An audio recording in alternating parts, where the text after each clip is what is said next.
Assalamualaikum warahmatullahi wabarakatuh. Nama saya Diana Feratul Siti Ruqayyah, NIM 20193126.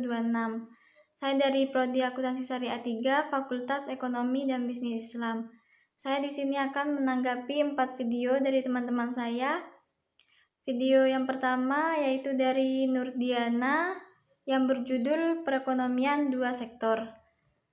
Perekonomian dua sektor sering disebut dengan perekonomian tertutup sederhana yang merupakan suatu perekonomian yang terdiri dari sektor rumah tangga dan sektor perusahaan.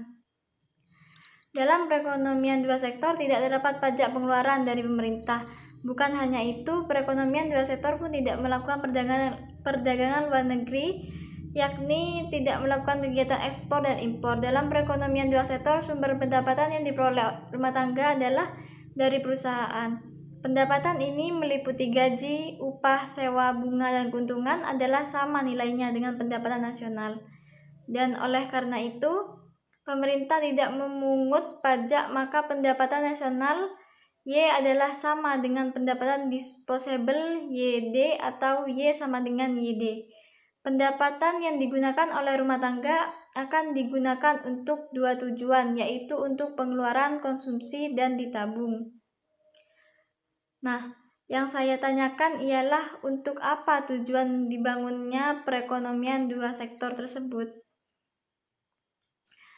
Untuk video yang kedua, saya akan menanggapi video dari Mutmainah Agustin yang berjudul Pengangguran dan Solusinya dalam Ekonomi Islam. Telah kita ketahui bersama bahwa Indonesia adalah negara dengan penduduk mayoritas Islam. Akan tetapi sistem ekonomi yang diterapkan bukanlah sistem ekonomi Islam.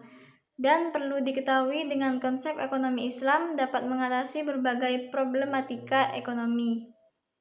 Di zaman yang modern ini, perkembangan teknologi yang semakin meningkat dan mengalami banyak penyesuaian. Akan tetapi adanya sistem ekonomi Islam dapat diandalkan dan dijadikan falsafah dalam mengatur perekonomian umat. Oleh karenanya salah besar jika banyak orang beranggapan bahwa ekonomi Islam atau ekonomi syariah tidak dapat diterapkan karena termakan oleh zaman. Pertanyaan saya, cara yang sangat efektif untuk meminimalisir pengangguran yang saat ini telah terdaftar 2 juta lebih orang pengangguran di Indonesia. Untuk video yang ketiga saya akan menanggapi dari Lulu Hidayanti yang berjudul Ekonomi Terbuka Makro Islam.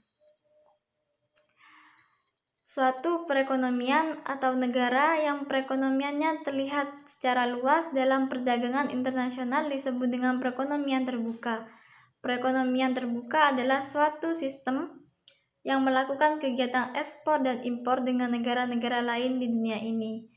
Nah, yang saya tanyakan, bagaimana perhitungan ekonomi terbuka atau 4 sektor?